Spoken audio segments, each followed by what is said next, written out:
Seconder?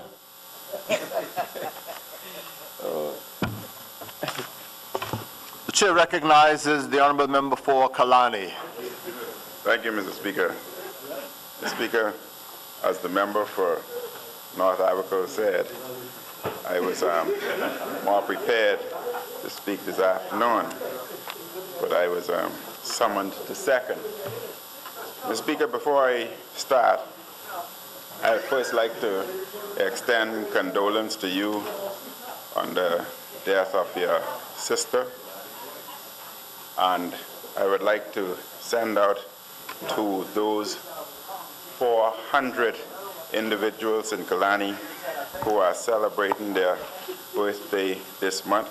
I'd like to send out a happy birthday to them, belated to Orville Turnquest, Paulette Dean, and of course Demetrius Diamantis. Mr. Speaker, I rise to second this resolution, and I'm thankful to the constituency of Kalani for giving me this opportunity. Mr. Speaker, the National Insurance team and the Ministry of Health have spent some time traversing the entire Bahamas, sending the message and informing individuals of this drug plan initiative and how it would work, and give some idea of its commencement. We have had meetings with the physicians, both in hospital and Medical Association of Bahamas, and in fact I've had a briefing this morning with the physicians at our nation's primary institution. We've had meetings in the past with Nurses Association. We've met extensively with the various pharmacists and, of course, all health care providers. And we intend to meet with even the National Insurance staff, because, Mr. Speaker, it's my firm belief that the staff should have some idea of the program, because one of the greatest problems we face is individuals calling staff who may not intimately be involved with the program, and for the staff to say they know very little or nothing about the program. It sends a negative connotation to such a program, and therefore the National Insurance staff will be informed. Mr. Speaker, when we listen to complaints today being generated from our nation's health sector, you would hear individuals complaining that they were having some problems in obtaining their medication, and individuals may have complained that the medication was not available. But we understand that once there's a particular formulary, and if you were to adhere to the formulary or the numbers of medication for specific diseases, then that would present less difficulty in individuals receiving their medication.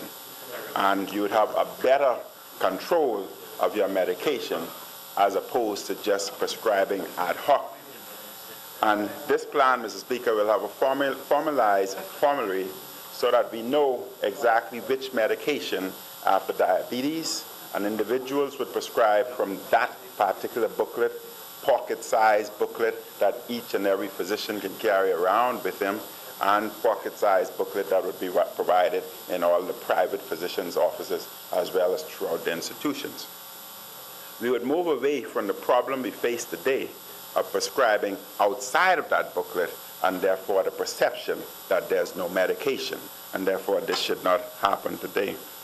But the formulary, as I speak later, Mr. Speaker, the formulary will have not only medication but other medical supplies that would also be provided. Mr. Speaker, when we look at the problems we face in the nation's institution today, we find that individuals complain of overcrowdedness within the wards.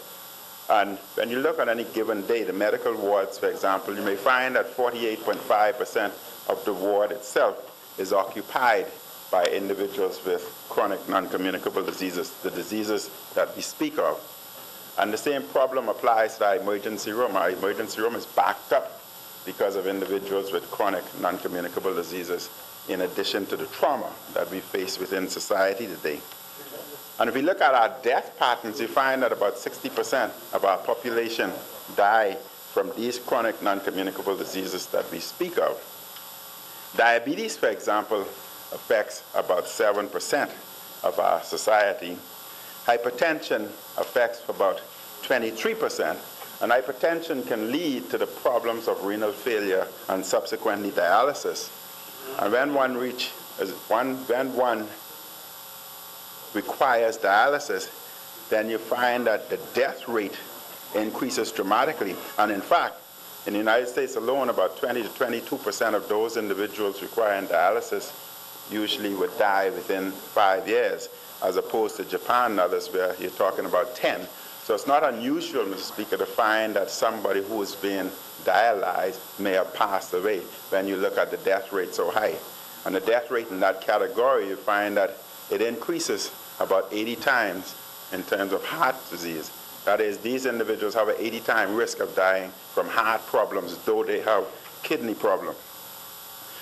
Then asthma, Mr. Speaker, as asthma affects at least about 6% of our population, and we find that there are at least about 8 to 10 prostate cancer diagnosed every month, and about 120 breast cancer per year. So it's important that we protect these individuals, because if we were to introduce a plan that would deal with the preventative arm, we would resolve the problem that we face today in the emergency room as well as the wards. Not today, but tomorrow we'd resolve that problem. And all governments should work not for the day, but prepare us for tomorrow. And this plan, obviously, will prepare us for tomorrow. And Mr. Speaker, so when you look at the bad situation, that would help to resolve that. Mr. Speaker, there's been a lot of talk in the past about national health insurance versus this. I know that the former government was very aggressive about the national health insurance, and they've had internal as well as external consultation on the movement of a comprehensive national health insurance. And the external consultants were Pan American Health Organization, World Health Organization, Health Canada, as well as SANAGES. And the internal organization were health providers as well as Medical Association of Bahamas. And the conclusion from those consultations was that the comprehensive plan that was being introduced was overly ambitious. It was unsustainable. It was underestimated and was never attempted by any OECD